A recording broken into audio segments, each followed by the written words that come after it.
Okay, well, good morning, everybody. How are y'all doing? Are we awake? No, it's fine. It's early for all of us, I understand. Okay, well, for those of you who don't know me, my name is Tori Valdivia. Why is that showing? There we go. I'm a senior public relations major here at Biola, and I'm on track to graduate next spring, so that's exciting. As you can see, the title of my presentation is called The Failure to Fail, and I know that's a play on words, so I'm going to dive into that, I promise. But first, I'm just going to plug myself. This is my contact information. I launched my website a few weeks ago, so please check that out at torivaldivia.com. Or if you're more of a social media person, you can find me on any of those platforms, again, at Tori Valdivia. It's repetitive, but also easy to find. Okay, so I'm going to try to keep this as interactive as I possibly can. So just by a show of hands, how many of you guys have failed recently? Like, it doesn't have to be on a, yeah, right? Like, tripping in front of a crowd, failing a test maybe? Yeah? Okay, I'm the only one, that's fine. But yeah, so pretty much everyone in here, which makes my presentation very relatable, which is wonderful news for me. So title of my presentation, The Failure to Fail, but before I do that, I just want to give some context as to why I chose that. I wanted to make sure that, of course, I talked about something that I was passionate about, but also something that I personally have experience in, because I wanted to give myself some credibility as to what I'm talking about. I also wanted to make sure that it was relatable to you guys, just to engage my audience. So my goals for this are not only to make it relevant, so by your show of hands, I've already done that, and to make my message impactful. So maybe through some of my experience that I've had, I want to be able to provide some insight for you guys and give you some takeaways for today. So the timeline for today, just so we don't get overwhelmed, we can focus on what we're going to be talking about. I'm going to be sharing what I call my failure stories, and I had plenty to pick from you guys, so this is just two that I can think of right off the bat. Next, I'm going to be making a case for it, so really just talking about perspective and how not only is it inevitable, but it's also a common and even necessary precursor to success. And last but not least, I'm going to conclude with how we identify failure and our perspective on it and what that practically looks like, and how we should let that motivate ourselves to be better. So without further ado, I'm going to jump right into the first story. So for those of you guys who don't know, I actually haven't been at Biola all 4 years. I transferred in. So this was the university I used to go to, Abilene Christian. It's a small little Texas town in West Texas. So I went there my freshman and sophomore year.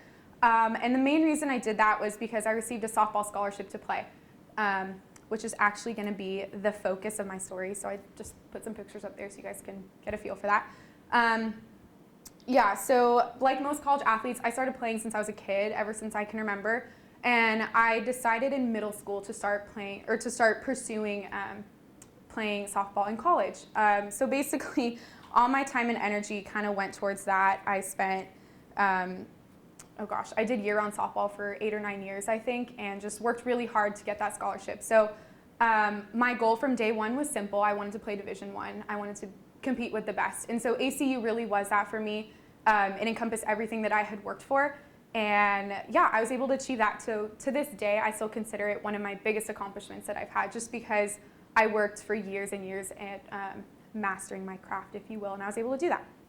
But unfortunately, if we fast forward to my sophomore year, life started to happen, if you will. I was going through some pretty tough things at the time, and it ultimately led me to leave ACU and just come home. So I left Abilene actually without knowing if I was going to go back to school or let alone play softball. And for those of you guys who know me, you know that my career did end out there. I haven't played softball since. So I remember at the time crying a lot of ugly tears. It was tough goodbye, just because it hadn't gone according to my plan. I had worked really hard to be a college athlete all 4 years, not just half of my time. And I never thought I would transfer either, so that was another just whirlwind. So yeah, in a lot of ways that did feel like a failure, and it was a tough time in my life. But that's where my next story picks up, coming to Biola. So that's kind of the context of why I decided to come to Biola. So I transferred in actually last year. I haven't been here too long as a junior. And I ended up coming here mainly because of the PR program, because of its prestige that we have here. And it really hasn't disappointed me. It's pushed me academically, and it's opened up a ton of opportunities that I just didn't have out in Texas. So those opportunities included on campus and off campus. And I listed some of these on campus extracurriculars that I've gotten involved in. So Sixth Street and PRSSA. And I also, in my first semester here, I got a job in UCM. So I do PR for Biola still to this day, which has been really great because I've been able to learn stuff in the classroom and actually apply it at a job in the real world. And so that's been super cool and like really enhanced my learning at Biola. One of the other opportunities that I've had a chance to do here, actually it's kind of been a requirement, is to get an internship. In order to graduate with a PR degree here, you need an internship, multiple actually. So this process actually kind of started a little bit late for me since I was a transfer, but that was last semester when I started hunting around for internships. And the Career Center actually reached out to me and started recommending me to apply to these big name companies. Some of these companies included Paramount, Disney, Warner Brothers, and 20th Century Fox. So these are all companies that I never would have initially been like, yeah, like I'm qualified, like I can do this. I felt I was really out of my league, but the way it works was if I applied through the Career Center, I had a foot in the door because they guaranteed me an application review. So I was like, okay, I'm doing this, what the heck, what do I have to lose? Yeah, so as you can probably guess, I heard back from 20th Century Fox, which is kind of a miracle in itself, but to make a long story short, I got, a few rounds of interviews and ended up making it down to the final two. But since this is a failure story, you can probably assume that I didn't get it. They went with the other girl. So yeah, I identified that as a failure for obvious reasons, but it really did cut deep just because I had done everything by the book. So that includes, as we learn in media career readiness, I got there early, I dressed the part, I had a great interview, I had questions at the end, I got a tour, I connected with employees, and I did a thank you note. So by the book, I did everything correctly, and I thought I put the best Tori out there, if you will, and they took it at face value and ended up going a different direction. So that was tough. And I remember reading that email and feeling not only bummed, but almost a little embarrassed. I thought, okay, this is the best I have, and the real world is saying, like, no thank you. So I was like, oh my gosh, this whole dramatic thing that it didn't need to be. So yeah, that was disappointing on quite a few levels. Why do I tell you guys this story? Not to throw a pity party, but actually just to gain some perspective and to make a case for failure, if you will. So if you recall, ending my athletic career in the moment felt like a failure. But now taking a step back and getting a bigger picture, I can see that in reality, that actually led me to Biola. Had I not ended my softball career, I wouldn't have ended at Biola. And had that not happened, I wouldn't have had all these opportunities, and the education that I'm getting here just wouldn't have been a reality. So that I could see God's hand at work in my life and just allowing those circumstances to happen, even though that wasn't my plan in the beginning. And the same goes for 20th Century Fox. Just being rejected, up until that point, that was like the biggest rejection I feel like I've ever received. But in reality, it led me to another internship that I landed this summer, which was still in the entertainment industry. So I ended up working the field that I wanted to. It was just with another firm, and it ended up being amazing. I got to do different red carpet events. I repped different clients at interviews and got to work with celebrities and make all these connections. So it ended up being a really amazing thing that I didn't really know I wanted. And also wouldn't have been a reality had I not been rejected from Fox. So I put this cheesy quote at the bottom because I think it rings true.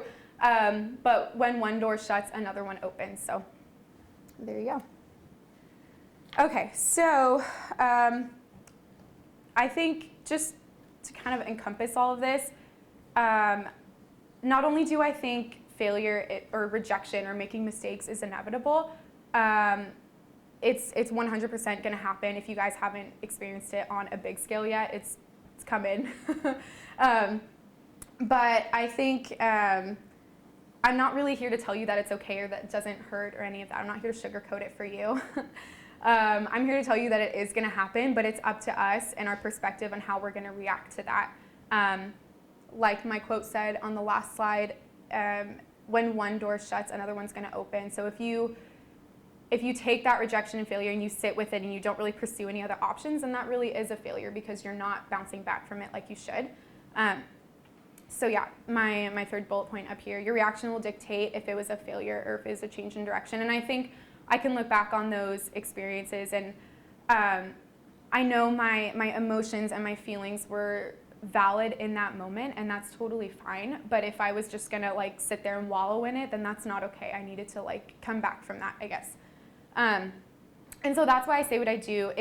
Failure is a common and necessary precursor to success, because I think when that door does shut, it is upon you to pursue other open doors, if you will, and find success through that. And that's okay. And I know it's going to look different than what maybe you originally planned or worked really hard for, but there's still good success in that, and that is totally valid. And I think if I've learned anything from my time at Biola, I think it means that to be successful means to be pushing yourself outside of your comfort zone and maybe your expertise level that you've established on yourself.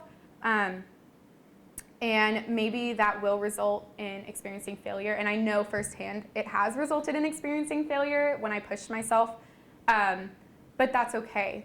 There's still good in that. And I think the bigger failure or defeat, if you will, would be not to push yourself and utilize the education that we're getting here at Biola, and just maxing out your skills to reach your full potential. And I would argue that if you're not failing from time to time, making mistakes or being rejected every so often, maybe you're not pushing yourself. And to me, that is a failure, that you're cheating yourself to not be the best that you can be.